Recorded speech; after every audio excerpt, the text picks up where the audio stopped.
गुरुभ्यो नमः। निर्वाण शतकम के चतुर्थ श्लोक में आपका स्वागत है। हम निर्वाण शतकम के मंत्रों के माध्यम से स्वाध्याय करते हुए स्वयं के आत्म तत्व को, ब्रह्म सत्ता को पहचानने के प्रयत्न कर रहे हैं। इस प्रयास में हम निर्वाण शतकम के 3 श्लोकों को बड़ी गहराई से चर्चा करके समझ चुके हैं। अगर आप नहीं देखे होंगे तो विधिवत कृपया श्लोक संख्या 1, 2, 3 देखने के बाद चतुर्थ श्लोक को देखिए, ताकि इन गहरी चर्चा को आप आसानी से समझ पाएंगे। आइए सबसे पहले हम मंत्रोच्चारण करेंगे। उस मंत्र के गहरे अर्थ के माध्यम से स्वाध्याय करते हुए हम समझने के प्रयत्न करेंगे, मैं आत्मा कैसे हूँ, मैं आधार कैसे हूँ, मैं अजर अमर अविनाशी कैसे हूँ। आइए मंत्र को सबसे पहले उच्चारण करेंगे। मंत्र इस प्रकार है। निर्वाण शतकम के चतुर्थ मंत्र। न पुण्यम न पापम न सौख्यम न दुखम न मंत्रो न तीर्थो न वेदा न यज्ञम अहम भोजनम नैव भोज्यम न भोक्ता चिदानंदरूपम शिवोहम शिवोहम शिवोहम शिवोहम शिवोहम शिवोहम। यहाँ पे बताया जा रहा है ना पुण्यम ना पापम ना सौख्यम ना दुखम। पाप पुण्य सुख दुख सब मन को आता है, मन ही उसे भोगता भी है। पुण्य किसको आता है? मन को आता है। पाप भी मन को आता है। सुख दुख सब मन के ही विचार है। मन के तल पे है, मन करता है, परंतु आत्मा मन के साक्षी के भाव से, मन के ऊर्ध्व में रहते हुए, आत्मा मतलब कौन? आप स्वयं, आपके सत सत्ता के बारे में, आपके नित्य पदार्थ के बारे में, असल में जो आप है उस तत्व के बारे में यहाँ पे समझाया जा रहा है। पाप पुण्य मन कर रहा है, सुख दुख भी मन ही अनुभव कर रहा है। माया में मन ही बंधा हुआ है, आप नहीं। ना पुण्यम ना पापम। तो यहाँ पे प्रश्न उठता है, अगर पाप पुण्य मन को आ रहा है, आध्यात्मिकता में क्यों निर्देश दिया जाता है, आदेश दिया जाता है पुण्य करना चाहिए, पुण्य करना चाहिए, पुण्य करना चाहिए? हमें पुण्य करने के क्यों मार्गदर्शन किया जाता है? पुण्य तो मन कर रहा है, पाप तो मन को आ रहा है। अगर मैं मन नहीं तो मुझे पुण्य करने की आवश्यकता क्या है? ऐसे प्रश्न उठना लाजमी है। तो इसके उत्तर स्वरूप समझिए, मन जब धर्म को आचरण करते हुए शास्त्र अनुजाई जीवन यापन करेंगे, खुद सा हर एक प्राणी को देखेंगे, जैसे मैं हूँ वैसे हर एक शरीर है। जैसे मुझे कोई कटु वचन, कोई दुष्व्यवहार पीड़ा देता है, दुख देता है, तो मैं भी दूसरों को कटु शब्दों को नहीं कहूँगा, दुर्व्यवहार को नहीं करूँगा, मीठा बोलूँगा, सम्मान दूँगा। वैसे मानते हुए जब आप पुण्य की राह में चलेंगे तो मन शांत रहेगा, मन विवेकी होगा।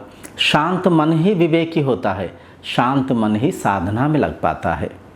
अब अगर आप पाप करेंगे, धन के लोभ से, पद की आकांक्षा से, एक दूसरे को हनन पतन करेंगे, एक दूसरे को कष्ट देंगे, दुख देंगे, पीड़ा देंगे, तो मन चंचल रहेगा, मन व्याकुल रहेगा, मन अस्थिर रहेगा।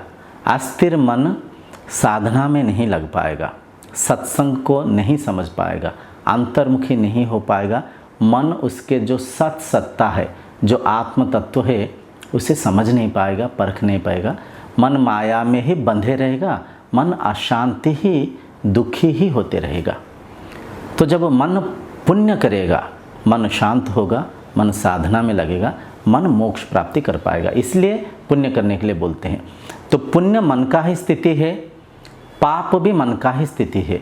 पाप पुण्य हमें संगति से, सत्संग से मिलता है। हर दिन अगर आप सत्संग करेंगे, अच्छी बातों की, शास्त्रों की चर्चा करेंगे, तो मन सत्व विचार को धारणा करेगा, अच्छे राह में जाएगा, मन के संस्कार अच्छा होगा। अगर आप हर दिन कोई कुसंगति में बैठेंगे, आप ऐसे यार दोस्तों से बैठते हैं, मिलते हैं, जहाँ पे कोई काम भावनाओं को आप जागृत करते हैं, कहीं लोभ को जागृत करते हैं, दूसरों को हड़प के, दूसरों के धन को आप हड़पने के कोई विचार चर्चाएं करते हैं, तो उस कुसंगति के प्रभाव आपके संस्कार के ऊपर पड़ के आप पाप करने की संभावना है। तो संगति को जब सुधारेंगे, सत्संग जब हर दिन करेंगे, मन पुण्य ही करेगा, मन अच्छे मार्ग में जाएगा। तो पाप पुण्य मन का ही स्थिति है। सुख दुख को भी मन ही भोग रहा है, ना सौख्यम ना दुखम। सुख देखिए, सुख क्या है? सुख मन की एक अवस्था है। हम जैसे चाहते हैं, हम जो भी भौतिक वस्तु पदार्थ को प्राप्त करने की इच्छा रखते हैं, हम जो भी इंद्रियां मन के द्वारा भोगना चाहते हैं, वह चीज़, वह वस्तु वैसे संगठन अगर हो, हमें अच्छा लगता है, मस्तिष्क में डोपामाइन सीरोटिन रूपक कुछ हार्मोन्स रिलीज होता है। मन के उस अवस्था को ही हम सुख बोलते हैं, आनंद बोलते हैं।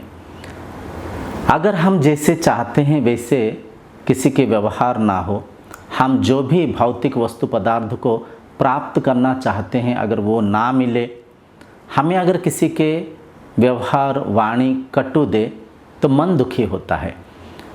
मन में कोर्टिसोल रूपक हार्मोन रिलीज होता है। तो मन के उसी अवस्था को हम दुख बोलते हैं। तो दुख सुख दोनों मन की अवस्था। मान लीजिए जब आप रात को सुसुप्ति अवस्था में, निद्रावस्था में, सुसुप्ति में प्रवेश करते हैं। सुसुप्ति मतलब स्टेट ऑफ डीप स्लीप, गाढ़ निद्रावस्था में आप जब चले जाते हैं, चाहे एक व्यक्ति कितना भी दुखी हो, करोड़ों रुपया खोया हुआ दुख हो, या तो बड़ा रोग से पीड़ित कोई रोगी हो, ये दुख को, इस पीड़ा को उस अवस्था में भूल जाते हैं। इस बात को हम सब अनुभव कर रखे हैं। जब रात को सो जाते हैं, सुसुप्ति में खो जाते हैं, धन को खोया हुआ पीड़ा, शरीर के रोग से पीड़ित कोई दर्द कुछ महसूस नहीं होता है। तो देखिए उस अवस्था में मन मौन है, मन स्वरूपस्थ है, मन आत्मा के साथ एक हो रखा है। तो यहाँ पे दुख सुख, भला बुरा, शांति अशांति कुछ भी कोई अनुभव नहीं है। तो ये प्रमाण है दुख सुख मन की अवस्था है, परंतु इस दुख सुख के परे ऊर्ध्व में ब्रह्म है। ब्रह्म मन के साक्षी के रूप में मन के दुख वाला उस अवस्था को, मन के सुख वाला उस अवस्था को, मन के निर्विचार उस सुसुप्ति अवस्था को देख रहे हैं। दुख से सुख से, पुण्य से पाप से परे ब्रह्म है, ऊर्ध्व में ब्रह्म है। ना मंत्रो ना तीर्थो ना वेदा ना यज्ञम। मंत्र तीर्थ वेद यज्ञ ब्रह्म नहीं है। आइए इसे गहराई से चर्चा करके समझेंगे। मंत्र जो होता है साधना में पहली साधना होता है। जब एक साधक गुरु के पास जाके दीक्षा ग्रहण करते हैं तो वहाँ पे उनको एक गुरु मंत्र प्रदान किया जाता है। उस गुरु मंत्र को जब साधक अंतर्मुखी होकर मन में उसे स्मरण करेंगे, बारंबार गुरु मंत्र को स्मरण करने से मन शांत होता है, मन स्थिर होता है। मन देखिए इस भौतिक माया में खोया हुआ है। मन कई सारा विचारों के जाल में, विचारों के वेग में फंसा हुआ है। हम देखिए पल पल हर पल क्या कुछ नहीं सोचते रहते हैं, खुद के साथ क्या क्या बातचीत करते रहते हैं। अरे ये व्यक्ति मेरे साथ ऐसे क्यों व्यवहार किए, ये काम होने से शायद वो काम हो पाएगा। बच्चों के बारे में, घर परिवार के बारे में, भविष्य के बारे में, नौकरी के बारे में क्या कुछ नहीं सोचते रहते। पल पल हर पल विचारों के वेग में मन खोकर मन चंचल, मन अस्थिर, मन अविवेकी हो जाता है। तो वैसे अस्थिर मन को शांत करने के लिए, एकाग्र करने के लिए मंत्र एक माध्यम है, मंत्र एक शस्त्र है। तो जब हर दिन आप कुछ पल मंत्र जाप करेंगे, जप करेंगे, मन में आपको पता है, इससे पहले भी हम कई एपिसोड में इसके बारे में चर्चा कर चुके हैं, मन एक समय में एक विचार ही कर पाता है।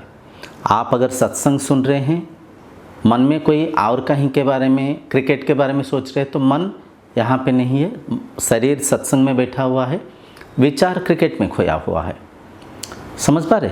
तो मन जेहेतु एक समय में एक विचारधारा को ही धर पाता है, ये मन के प्रकृति है, स्वभाव है। तो जब मन गुरु मंत्र के साथ एकाग्र होता है, मन के अस्थिरता शांत होता है, मन स्थिर होता है, मन अंतर्मुखी होता है। तो मन जो मंत्र होता है, मन को स्थिर करने की, एकाग्र करने के माध्यम है। मंत्र के माध्यम से जब मन में एकाग्रता आएगा, मन धारणा कर पाएगा, मन ध्यानस्थ हो पाएगा, मन समाधि में जा पाएगा, मन उस ब्रह्म सत्ता को पहचान पाएगा, ब्रह्म सत्ता के साथ एक हो पाएगा। तो मंत्र ब्रह्म नहीं है, ना मंत्रो ना तीर्थो। तीर्थ यात्रा करते हैं हम सब, आमतौर पे होता क्या है उसे थोड़ा सा गहराई से परखिए। तीर्थ स्थान में हम जाके कई सारा प्रसाद को, तरह तरह के व्यंजन को खाते हैं, उस यात्रा के आनंद लेते हैं। वहाँ पे कई सारा पेड़ पौधों को, वहाँ की बनावटी कई सारा मंदिरों को, मूर्ति को दर्शन करते हैं, वहाँ की प्रकृति के आनंद लेते हैं। तीर्थ यात्रा में यही करते हैं, लेकिन ये असल में तीर्थ यात्रा ही नहीं है, ये इंद्रियों की सुख की योजना है। तीर्थ यात्रा के उद्देश्य को समझिए। किसी साधु संत के दर्शन के लिए आपको जाना चाहिए, उस साधु के पास कुछ पल बिताना चाहिए, वहाँ पे आपके मन की कुछ संदेह को वहाँ पे उनको पूछना चाहिए। हे गुरुदेव, हे परमात्मा, मैं सुना हूँ कि प्रवचन से मैं ब्रह्म हूँ, मैं आत्मा हूँ।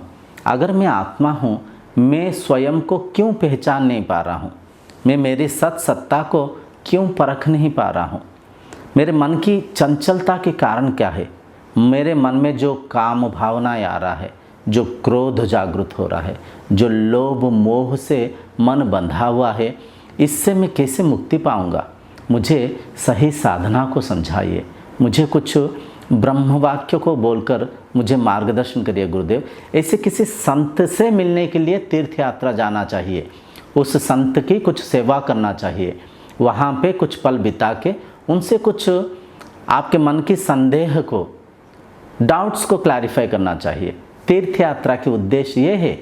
तो तीर्थ यात्रा जब करेंगे, साधना में निष्ठा बढ़ेगा, मन में ब्रह्म ज्ञान की स्पष्टता आएगा, तो तीर्थ के माध्यम से ब्रह्मानुभूति कर सकते हैं। तो ना मंत्रो ना तीर्थो ना वेदा ना यज्ञम। वेद ब्रह्म नहीं है, वेद ऋषि के अनुभव के ज्ञान है। ऋषि मौन रहकर, ऋषि एकांत प्रदेश में समय को बिताते हुए, इंद्रियों की, मन की स्वभाव को, स्वरूप को समझते हुए, इंद्रियों को, मन को नियंत्रण करने की विधि को और उनके अनुभव को वेद के माध्यम से हर एक साधक को मार्गदर्शन करने के लिए वेद के निर्माण हुआ। तो वेद ब्रह्म नहीं है, वेद के माध्यम से हम ब्रह्मानुभूति कर सकते हैं। वेद को पढ़कर, ये जो हम चर्चा कर रहे हैं ये भी वेद ही है, वेद का ही ज्ञान है। तो वेद को पढ़कर, वेदांत को सुनकर ब्रह्म के ज्ञान को हम समझ सकते हैं। साधना को आचरण करते हुए, वेद में भी साधना की विधि है, उस साधना विधि को आचरण करते हुए जब मन को शांत, स्थिर, मौन कर पाएंगे, मन को निरुद्ध अवस्था में ले पाएंगे, मन समाधि हो पाएगा, मन आत्म साक्षात्कार कर पाएगा, उस ब्रह्म को समझ पाएगा, ब्रह्मानुभूति कर पाएगा। तो वेद भी ब्रह्म नहीं है, वेद के माध्यम से ब्रह्मानुभूति हम कर सकते हैं। ना वेदो ना यज्ञम। हम कई सारा यज्ञ करते हैं, यज्ञ में कई सारा फूल, कई सारा फल, संविदा और घी को हम समर्पण करते हैं। कई किलो घी को हम वहाँ पे जला देते हैं। लेकिन यहाँ पे समझना चाहिए, परखना चाहिए, उस भौतिक यज्ञ में मन में थोड़ा सा भक्ति जागृत होता है, मन में थोड़ा सा भाव जागृत होता है, बस उतना ही लाभ है। यज्ञ आंतरिक यज्ञ करना चाहिए। मन के यज्ञ कुंड में मन की जो भी मैला संस्कृति है, मन के जो भी खराब विचार है, काम, क्रोध, लोभ, मोह, अहंकार, अहंभाव, मद, माश्चर्य, ऐसे मन की जो मैला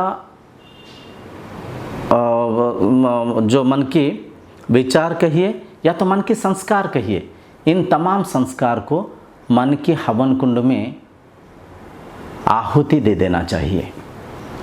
मन को उस ब्रह्म के सामने समर्पण कर देना चाहिए। ये असली यज्ञ होता है, आंतरिक यज्ञ। मन को तड़पाना चाहिए, मन को सत्य को समझने की मुमुक्षुत्व जागृत करना चाहिए।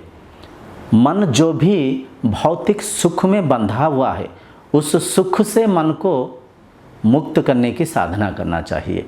इंद्रियों की वासनाओं से मन को मुक्त करने के प्रयत्न करना चाहिए। ये असली यज्ञ होता है। तो जब इस यज्ञ को करेंगे, मन पवित्र होगा, इंद्रियां नियंत्रित होंगे, पवित्र मन ही साधना में लग पाएगा, सिद्धि प्राप्त कर पाएगा, ब्रह्मानुभूति कर पाएगा। तो आज की इस चतुर्थ मंत्र के जो निष्कर्ष निचोड़ ये है, ब्रह्म पाप पुण्य सुख दुख से परे है। पाप को, पुण्य को, सुख को, दुख को, इस मन की अवस्थाओं को जो साक्षी देख रहे हैं, वह ब्रह्म है, वह आत्मा है और वह आप है। और ब्रह्म जो मंत्र, तीर्थ, वेद, यज्ञ से परे हैं। मंत्र को, यज्ञ को, वेद को माध्यम करते हुए ब्रह्मानुभूति करने की प्रयत्न कर सकते हैं। और वहाँ पे और कुछ गहरी बातें हैं। अहम भोजनम नैव भोज्यम न भोक्ता। मैं भोजन नहीं हूँ, भोजन को खाने वाला भोक्ता भी नहीं हूँ, मैं भोजन भोग से परे हूँ। अहम भोजनम नैव भोज्यम न भोक्ता। मैं भोजन नहीं हूँ, मैं कोई भोगने वाला वस्तु नहीं हूँ। ब्रह्म कोई ऐसे वस्तु नहीं जिसे कि आप अनुभव कर ले, जिसे कोई आप भोग ले, जिसे कोई आप देख ले। समझ पा रहे हैं? बहुत गहरी बात यहाँ पे बोला जा रहा है। इंद्रियों के माध्यम से भौतिक वस्तु पदार्थ को मन के द्वारा वह ब्रह्म अनुभव कर रहे हैं। तो ब्रह्म इंद्रियां मन के परे है, ऊर्ध्व में है। जो शक्ति इंद्रियों को, मन को एक वस्तु के रूप में विनियोग कर रहे हैं, उन्हें हम इंद्रियों के द्वारा मन के माध्यम से अनुभव नहीं कर सकते। तो ब्रह्म कोई भोजन रूपक भोगने वाला वस्तु नहीं कि भोगती हुई वह भोक्ता रूपक वह मन की स्थिति भी नहीं। ब्रह्म भोजन भोक्ता से परे है। अहम भोजनम नैव भोज्यम न भोक्ता चिदानंद रूपम शिवोहम शिवोहम। चिदानंद रूपम शिवोहम शिवोहम। मैं चैतन्य स्वरूप हूँ, मैं आत्मा स्वरूप हूँ, मैं शिव तत्व हूँ, मैं ब्रह्म तत्व हूँ, मैं अजर हूँ, अमर हूँ, अविनाशी हूँ। तो धीरे धीरे जब इन गहरी बातों को आपके मन समझ पाएगा, विवेक को जागृत करके इन तमाम सत्संग की सार को जब आप परख पाएंगे, समझ पाएंगे, समय आएगा आत्म साक्षात्कार कर पाएंगे। भौतिक संसार की इस मोह माया में खोया हुआ मन मुक्त हो पाएगा, जीवन धन्य हो पाएगा। आज की सत्संग को यहीं पे विराम देंगे।